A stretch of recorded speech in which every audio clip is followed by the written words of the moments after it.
కానీ ఈ అంశాల నుంచి బయట పడడానికి ఏమన్నా కేసీఆర్ ప్రయత్నం చేస్తున్నాడా? కూతుర్ని బయటకు తీసుకురావడానికో, లేదు సరే మళ్ళీ అధికారం ఇప్పుడు ఎలక్షన్స్ లేవు కానీ పార్టీని ఇంకా ఏమైనా స్ట్రెంగ్తెన్ చేయడానికో, ఆ రకమైన ప్రయత్నాల్లో ఏమైనా ఉన్నాడా ఆ డిస్కషన్లో? నేను అనుకోవడం ఆయన ఇంకా సమయం రాలేదు, ఇంకా ఒక 6 నెలలు ఆగుదాము అనే ఆలోచనలో ఉన్నాడు.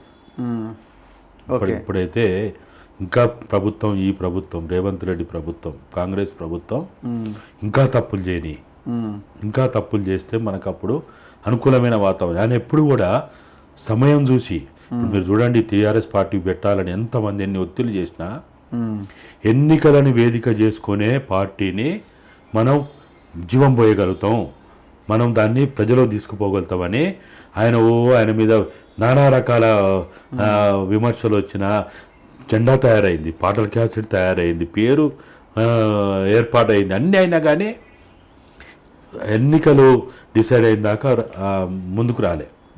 పేపర్లలో రాయించారు చాలామంది, వత్తా అన్నాడు, వత్తలేడని, లేకపోతే శాతగానోడని, పనికి మాలినోడని, పిరికోడని, చంద్రబాబు లొంగిపోయిండని ఎన్నెన్నో జరిగినాయి.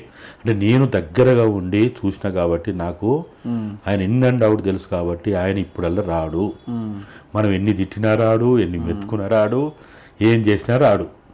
ఆయన ఎప్పుడు రావాలనేది ఆయనకు లెక్క పత్రం ఉంటుంది. కానీ ఆయన వచ్చేలోపు ఆయన వయసు, ఆయన ఆరోగ్యము, ఇప్పుడున్న పరిస్థితి ఇవన్నీ సహకరించాలి కదా. సో దానికోసం ప్రయత్నం చేయాలంటే మరి ఇవన్నింటిలో ఒక పాజిటివ్ వాతావరణం రావాలి కదా. ఆయన ఎప్పుడు కూడా ఏమంటాడంటే అదును చూసి దెబ్బ కొడదాం అనే ఒక క్యారెక్టర్. ఆయన బలాన్ని పెంచుకొని ఆయన క్యారెక్టర్ ఎప్పుడు కూడా తనకు తాను బలం పెంచుకోడు.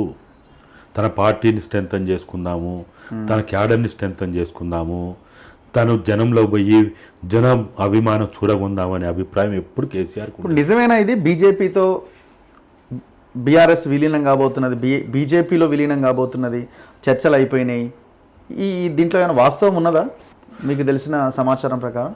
అంటే వాళ్ళు ఇప్పుడు ఈ రాజకీయాలు ఏమన్నా అన్ని నీతి మాలినోళ్ళు అయిపోయారు, విలువలు లేని వాళ్ళు ఉన్నారు, ఓ పద్ధతి లేని వాళ్ళు ఉన్నారు. బిఎల్ సంతోష్ని బీఆర్ఎస్ తరఫున కలిసింది వాస్తవం. ఎవరు? కేటీఆర్, హరీష్ రావు కలిసింది వాస్తవం. బిఎల్ సంతోష్ ఎందుకు రమ్మన్నాడు, ఎందుకు వెళ్దామన్నాడు, ఆ బ్రహ్మనోనికి సిగ్గులేదు, మరి వాడి మీద కేసులు పెడితే వాడే పార్టీని ముస్తాడని మొత్తుకుంటే అని అని మాట్లాడిన వాడు వీళ్ళకి సిగ్గు లేక మొత్తానికైతే కలిసారు. ఇద్దరు కూడా విధవలయ్యి మూర్ఖులయ్యి విలువలు లేకుండానే, కనీసం చెప్పాలంటే ఇక మన మాటలు చెప్పాలంటే చీమునెత్తులు లేని వాళ్ళుగా వాళ్ళు కనీసం ఎప్పుడైనా కానీ మనకి నష్టం చేసినోడు, మనకంటే తెలంగాణ నష్టం చేసినోడు, టీఆర్ఎస్ నష్టం చేసినోడు అన్నప్పుడు మనకి దూరం ఉండాలి, వీళ్ళు ఉండాలి. వీళ్ళు కూడా బిఎల్ సంతోష్ కూడా వీళ్ళు పెదవులు దుర్మార్గులు ఇరికిచ్చా కూడా కదా, అడ్డంగా ఇరికిచ్చే ఎపిసోడ్ నడిపించి ఎట్లా వెళ్తాడు. కలిసిందైతే వాస్తవం, ఇవాళ అది ఓపెన్ సీక్రెట్. ఇవాళ కాదని బీజేపీలు మొత్తుకున్నా కలిసిన దాంట్లో చర్చలేంది, ఆ థీమ్ ఏంటిది, దేనికోసం కలిసిరు అనేది పాయింట్ ఇక్కడ. వాళ్ళు నాకు తెలిసిన కాడికి మాట్లాడిన దాంట్లో వీళ్ళు కవితకు సంబంధించి డిస్కషన్ చేశారు. పార్టీ విలీనం కానీ పార్టీకి సంబంధించిన ఇతర ఒప్పందాలు కానీ అక్కడ జరిగినట్టుగా మాత్రం లేదు. కలిసింది. దాంతోపాటు ఇంకొక ముఖ్య నాయకుని కూడా కలిసారు వీళ్ళు, హైకమాండ్ బీజేపీ లీడరే కలిసిన తర్వాత ఇది ఆటోమేటిక్గా బీజేపీ ప్లాన్ ఏంటంటే మొత్తానికి బీఆర్ఎస్ని ఏదో ఒక రకంగా బదనాం చేయాలి, అపవాదులు సృష్టించి అపవాదులు పెట్టి మొత్తానికి దాన్ని తెలంగాణ వాదాన్ని నినాదాన్ని లేకపోతే తెలంగాణని ఎంతో కొంత అవాసన ఉన్నటువంటి బీఆర్ఎస్ని లేకుండా చేయాలనేది వాళ్ళ ఉద్దేశం. బీఆర్ఎస్ లేకుండా అయితేనే బీజేపీకి ఇక్కడ స్కోప్ ఉంటుంది, లేకపోతే ఈ ట్రయాంగిల్లో కష్టం అది. దాంతో ఆ పని చేసిండ్రు.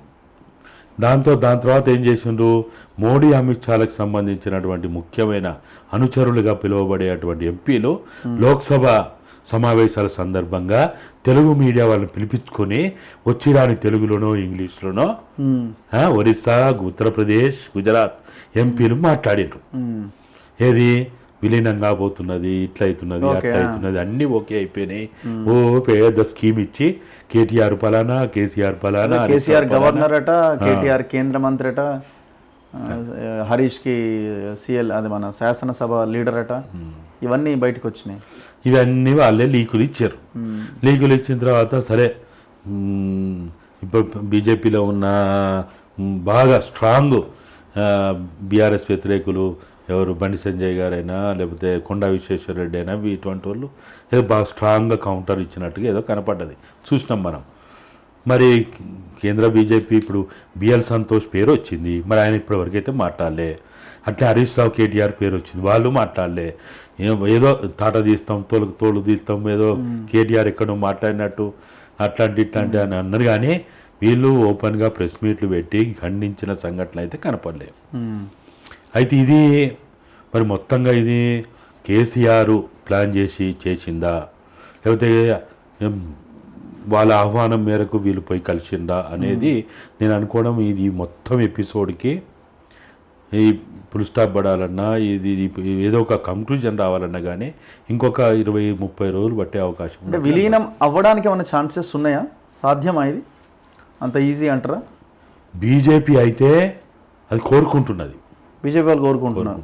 బీజేపీ అయితే వాస్తవం. అది ఇక్కడున్న మన తెలంగాణ బీజేపీ వాళ్ళకి ఇష్టం లేకపోవచ్చు, అది కష్టం అనిపించవచ్చు. కానీ కేంద్ర బీజేపీ, ఎందుకంటే ఇప్పుడు బీజేపీ కూడా మునిగే పడవ లెక్కనే ఉన్నది.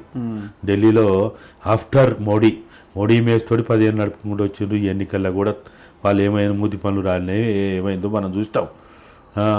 ఇప్పుడున్న పరిస్థితుల్లో ఇక భవిష్యత్తులో వాళ్ళు కూడా ఏదో ఒక రకంగా ఇటువంటి ప్రాంతీయ పార్టీలో లేకపోతే కొంత పలుకుబడి ఉన్న డబ్బున్నోడో పలుకుబడి ఉన్నోడో వాళ్ళని మా పార్టీలో చేర్చుకోకపోతే అటు కర్ణాటకలోనైనా లేకపోతే ముఖ్యంగా దక్షిణ భారతదేశంలో మనుగడ లేదనేది వాళ్ళకి అర్థమైంది.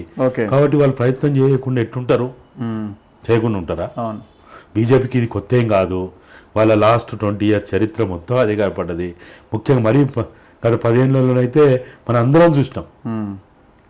ఒక్క ఎమ్మెల్యే లేని కాడ ముఖ్యమంత్రిని చేసుకున్నారంటే ఇక్కడ చేయరా? ఇక ఇప్పుడు కర్ణాటకలో కూడా ఏదో నడుస్తుందిగా. కర్ణాటక నడుస్తున్నది, వేరే రాష్ట్రాల్లో ఉన్నది.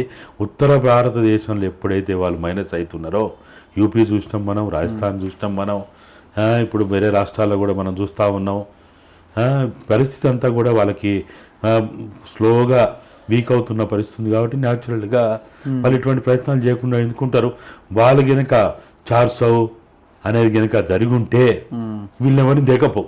మరి ఇప్పుడు కేటీఆర్, హరీష్ వీళ్ళంతా దీన్ని యాక్సెప్ట్ చేస్తారంటారా?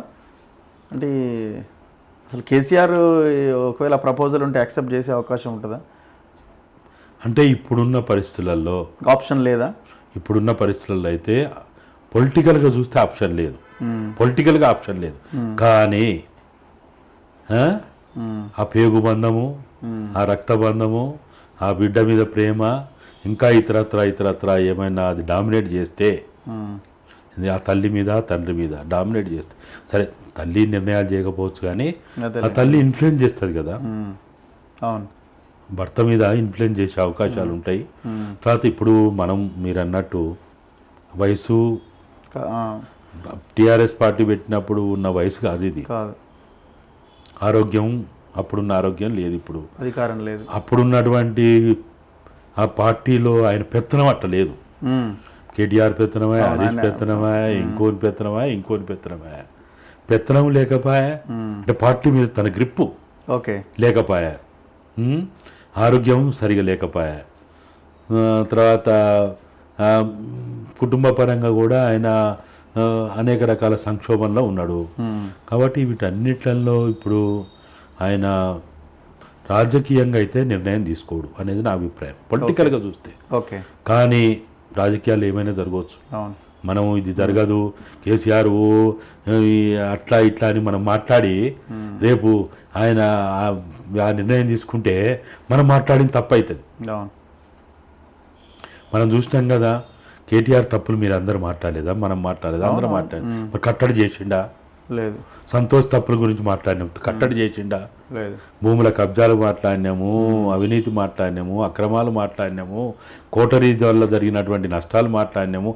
తెలంగాణకి గత 70 ఏళ్లలో జరిగినంత విధ్వంసం జరిగిందని అన్నీ మనం కళ్ళకు కట్టినట్టు చూపిస్తే ఏమరి కట్టిండు, ఏం కట్టడి చేయగలిగిండు, ఏమైనా చేయగలిగిండా? చేయలే కదా.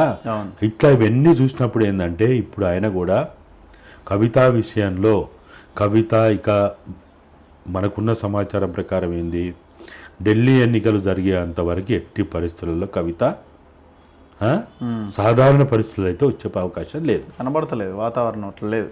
లేదు. ఢిల్లీ ఎన్నికలు జరిగిపోయి ఢిల్లీ ఎన్నికల్లో కేజ్రీవాల్ అక్కడ ఓటమి పాలయ్యి బీజేపీ ప్రభుత్వం వచ్చి అక్కడ వాళ్ళు అయిన తర్వాత సత్యనపావన్ ఇంకా చంపుడు ఏందని అప్పుడు కనుక బీజేపీ భావించి కేజ్రీవాల్ని బయటికి తీస్తే రావడానికి అనుకూలిస్తే అవకాశం ఇస్తే అప్పుడు ఈమె కూడా బయటకు వచ్చే అవకాశం ఉంటుంది. అది ఒక రొటీన్ పద్ధతి. కానీ దాని భిన్నమైన పద్ధతిలో కవిత బయటికి రావాలంటే వీళ్ళు పూర్తిగా సరెండర్ బీజేపీకి అనుకూలమైన నిర్ణయం తీసుకొని వాళ్ళకు ఉపయోగపడే పని చేస్తే, ఇప్పుడు నాకు ఉపయోగపడిపోతే నేను నీకెందుకు విలువనిస్తా, అవసరం లేదు కదా, నీ ప్రయోజనాన్ని ఎందుకు నేను కాపాడుతా కదా. అవును, అంతే కదా. అయినప్పుడు ఇప్పుడున్న పరిస్థితుల్లో అయితే ఆయనకి బిడ్డ ఇంకా 6 నెలలైనా ఉంటే పర్వాలేదు ఏం కాదు అనుకుంటే ఆ నిర్ణయానికి రాడు.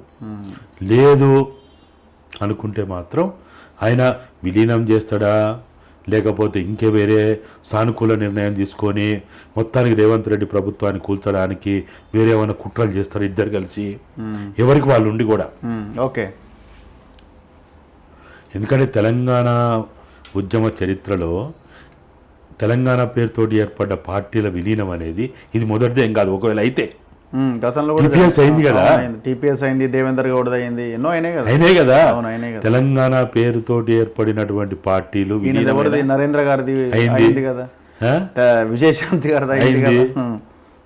కాబట్టి ఈ మొత్తం ఇట్లా చరిత్ర చూసినప్పుడు ఇదేం మొదటిది కాదు అనేది నా అభిప్రాయం. కాబట్టి జరగదు, చరిత్ర అట్లా లేదు అనడానికి అవకాశం లేదు. ఆ ఉద్దేశంలో చూసినప్పుడు మాత్రం ఈ విధంగా అనిపిస్తున్నదని